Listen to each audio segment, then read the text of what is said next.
What's going on, Summers? Welcome back to our channel, and as promised, we're here with another ProGuides mid-patch update. My name is Nathan Ng, and I'll be giving you guys the updates on all of the changes that hit the server this patch. In this video, we're going to be giving you guys updated tier lists on all 5 roles, and also let you guys know if any of the buffs and nerfs had bigger than expected effects. Since you guys are taking the time to watch this video, I already know that you're trying to improve. Make sure to check out ProGuides.com as well, because we've got a ton of content that will speed up the process and help you improve even faster and efficiently. Everything from live courses to coaches is there for you guys, so check it out. Now for our question of the day, if there is one, do you think there's a champion that doesn't really seem to belong in Summoner's Rift? In other words, is there a champion who feels out of place and doesn't really seem like they fit in the game?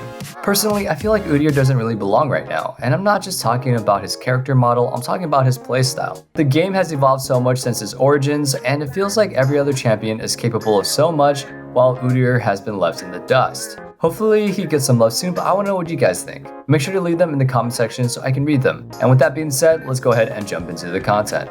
This has been a very big patch, so let's go ahead and start rolling with the top lane.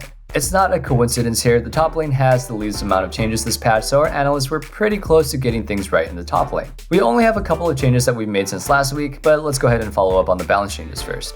Set is the first, and like our analyst predicted, the B tier is pretty appropriate for him. I hate him. He lost an incredible amount of damage, and his win rates have dropped a bit across all of the ranks. Set was recently barely keeping his head afloat in the A tier, and the B tier just feels a lot more suitable for him at this time, especially considering that a ton of other top laners are starting to gain popularity.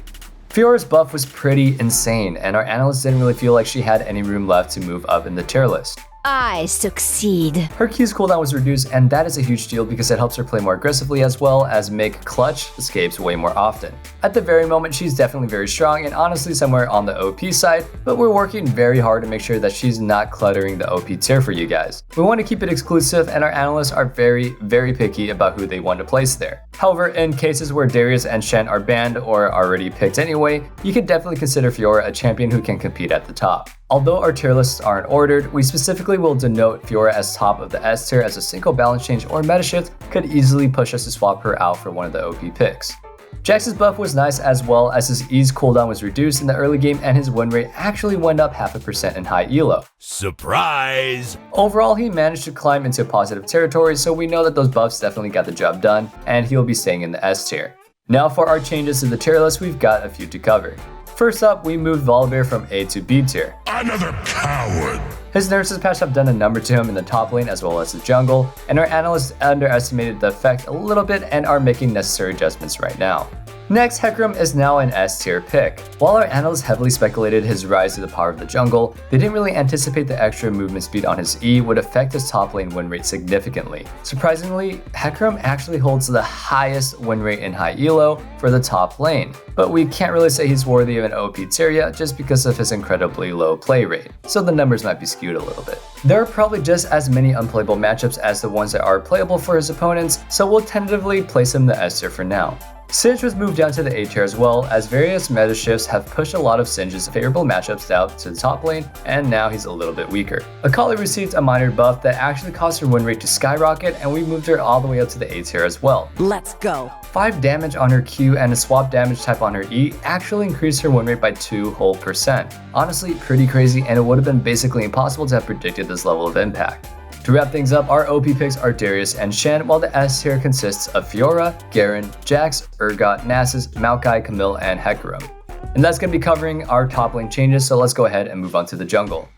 Oh boy, we've got a lot to cover about the jungle, so let's go ahead and start with Volibear. His win rate in the jungle was absolutely incredible last patch. It sat around 53% across all the ranks, and our analysts thought that even after the big nerf, he'd still manage to barely claw his way through the remaining of the S tier pick. However, unfortunately, his win rate has dropped to 2% and overall 3% in high elo, losing that movement speed on his Q. We're placing him in the A tier for now as a follow-up on the last tier list. Karthus is next, and he lost a little bit of damage on his Q. This was definitely a nerf, but he's definitely very strong and finding success as a jungler. He'll remain in the S tier for now. Like our analyst predicted, Evelynn is absolutely broken. My 2 favorite words. She's gonna remain in the OP tier as her win rate in high elo falls short of 53%. On top of this, she's one of the more popular junglers at the moment, and she also received a decent number of bans. Evelynn's stealth is very oppressive to play against, especially in solo queue, and it contributes to the success that she's finding. Like Karthus, Kha'Zix received a nerf to his Q, but he's still finding a good amount of success in the jungle. We've already scooted him out of the OP tier, and he retains his spot in the S tier pick for now. Hecarim received a buff to his E this patch, and his win rate has skyrocketed as a result of it. Even though we knew that he was going to be strong, our analysts didn't expect Hecarim to be this strong. The extra mobility allows him to be more consistent across the entire game, as his ganks are now stronger, his engages are more reliable, and of course, he's able to one-shot his primary targets way more easily than before. Hecarim is now denoted as an OP pick for the jungle. Our analysts didn't really expect much of a change with the minor buff to Skarner, but his win rate has climbed up a little bit since the beginning of the patch. While he's on the fence for A or B tier, we're just gonna keep throwing out some positivity and encourage our few but dedicated Skarner players to placing him in the A tier. Across all ranks, Skarner definitely deserves the spot because in low elo specifically, his ultimate alongside his buffed Q damage makes him a champion that definitely stings. Cleaning up the tier list for a little bit now, we've moved a couple of champions down to compensate for the various changes that we made in the past few videos. Warwick has been moved down to the A tier while Lee Sin and Xin Zhao are now B tier picks. Their win rate and dominance in solo queue have been gradually falling, so Xin Zhao and Warwick in particular are rather one-dimensional picks. So if they're not excessively strong, they can feel rather lackluster. On the other hand, Lee Sin is extremely difficult to play, and picking him doesn't really feel nearly as justifiable as before. I failed you. Our OP picks of the jungle are Evelynn and Hecarim, while the S tier is composed of Kha'Zix, Karthus, Fiddlesticks, Nunu, Rek'Sai, Shaco, Elise, Kayn, Nidalee, Zac, and Graves. And that's going to be it for the jungle. Let's go ahead and go into the mid lane. When we thought things couldn't get worse for Syndra, they just did. Our analysts predicted the nerfs were pretty bad as Syndra lost some damage on her primary source of damage, her Q. Syndra remained in the C tier for our mid-patch update.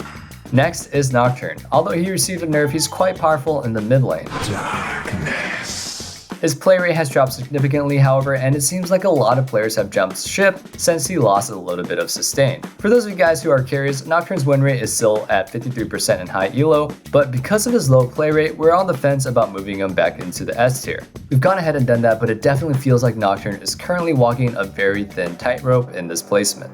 Ziggs received some buffs to help him break down turrets faster before this patch. He's doing pretty well in low elo, but still feels rather lackluster in high elo. Since we try to cater our tier list to all players, we'll be keeping Ziggs in the B tier, but want to make it clear that he's a much more effective pick in low than in high elo. High elo players do a better job of punishing mid lane Ziggs as they're making sure that he doesn't really get rolling by breaking turrets so easily. The slower pace of low elo games actually encourages low elo players to pick Ziggs in an attempt to speed things up. There's a shock factor involved for sure, so definitely consider picking him if you want to try and close out your games faster. Like we mentioned previously, Akali's buffs actually caused her win rate to jump up significantly. Finally. We've made the same changes for Akali and moved her up to the A tier. Our final remark about Akali is that she's a very gifted champion. There's a lot going on in her kit, and even the smallest balance changes are bound to affect her win rate significantly. I think that she's really fun, and if you're trying to learn her, why not try to get into one of our video reviews on ProGuides.com. All you have to do is upload one of your plays, leave some questions, and one of our pros will give you feedback within a day. In a similar fashion, Neeko has seen a major improvement since the beginning of the patch. She received a nice little buff to her Q, which has given her more agency over her games. The biggest reason is that she's able to push waves more effectively, and having this power in the mid lane is one of the most important factors in deciding whether a champion is able to succeed in the lane or not. Neeko has now been decisively placed in the A tier, and we were debating whether or not she needed to be moved or not prior to this patch, but this patch has been proven otherwise. Veigar received a very minor magic resistance buff, and we've seen a very small increase in his win rate as well. Is that a short joke? We're going to be keeping him in the B tier since basically nothing else has changed for this tiny Master of Evil. Considering that Yasuo received a rather small buff, his win rate has risen quite significantly. Who would have guessed? We've considered him a powerful A tier pick, but Yasuo players have shown this patch that he's way more than that. Yasuo has been moved up to the S tier, and these buffs were definitely enough. A little extra MR also doesn't hurt at all, especially for melee champions, and the increased damage on his late game ultimate is definitely helping Yasuo players succeed when they go for those big plays. Yone was just released, and we know that you guys have been waiting for his placement. He's a favorite of the player base already, and his gameplay reminds us of Yasuo's, but he's unique in his own way. While his win rate might seem a little bit low, it's actually on the higher side for a new champion at 45%. And we think that when players get better at him, his win rate will skyrocket in the near future. We've placed Yone in the S tier. Our analysts consider him an S tier pick because of his incredible playmaking potential, great wave clear, and of course because he doesn't really rely on a resource to cast his abilities. He's similar to Yasuo in the sense that he's got great tools for melee combat, and he's also got a shield to aid him in both the short and extended trades. Wave Clear with no mana cost is such a powerful tool to have in the mid laner, and it's not something that anyone should take for granted. So, our mid lane S tier features Fizz, Vladimir, Zed, Talon, Kassadin, Katarina, Echo, Diana, Silas, Galio, Annie, Karthus, Yone, and Nocturne. What a set of changes, right guys? We've wrapped up the mid lane, but we've got even more to talk about with the bottom lane next. Like the top lane, the bottom lane doesn't have many changes, and thus our analysts were extremely close with their placements. We only have one little update since the beginning of the patch, but we'll go ahead and get right into that. First up, like our analysts expected, Ashe is still a worthy S tier pick. Let fly! She's a solid overall pick because of her high damage and insane utility. Ashe arguably brings out the most valuable set of it to Summer's Rift, as she has crowd control and vision built into her kit. Very few champions can provide the same amount of utility and value that Ashe does, and those that do often have to sacrifice a ton of damage to do so. Not the case for Ashe, even though that she's no longer in the OP tier, she's definitely still a great pick that you guys should use to climb solo queue with. While on paper Tristana's buffs were pretty big, they haven't really amounted to much. Nope. We've doubled down on our placement of her and placed Tristana into the B tier after reassessing her performance in solo queue. It feels like it's one of these cases where Tristana actually isn't weak. Instead, it's like champions that are in the meta right now that are keeping her down. Champions like Draven, Lucian, and Caitlyn are keeping her down by bullying her out. In terms of scaling, we even have a new duo that we need to mention that it's really hard to justify picking Tristana. When you are picking a scaling champion, you have to make a big early game sacrifice. So you have to know with certainty that it'll be worth it. There appears to be a better option, and let's talk about them now that we finished up on our follow-up changes. Joining Caitlyn in the OP tier, we have Lux and Sona duo. We've seen this duo make its debut in professional play, but we don't think that the rampage ends there. They're definitely demolishing solo queue, and while they're not the most popular picks, they're popular enough to give us an accurate idea of how strong they are. Sona and Lux have broken into the meta because of their ridiculous utility, especially if the opponent aren't able to burst them down immediately. The numbers are just so hard to deal with, and Lux and Sona's shields, crowd control, and utility are just super overwhelming. On top of this, their damage isn't low by any means considering that they're utility-based champions. Playing against this duo can be quite infuriating, and I hope that you guys that haven't seen it are prepared for it. If you've seen the terror that these two can invoke firsthand, I'm sure you'll want to be able to beat them up. No one likes losing, so hit up one of our coaches on the website. So with that all being said, in the S tier, however, we have Ashe, Jinx, Jhin, Draven, Kai'Sa, and Ezreal. And that covers up the bottom lane, so let's go ahead and wrap it up with the supports.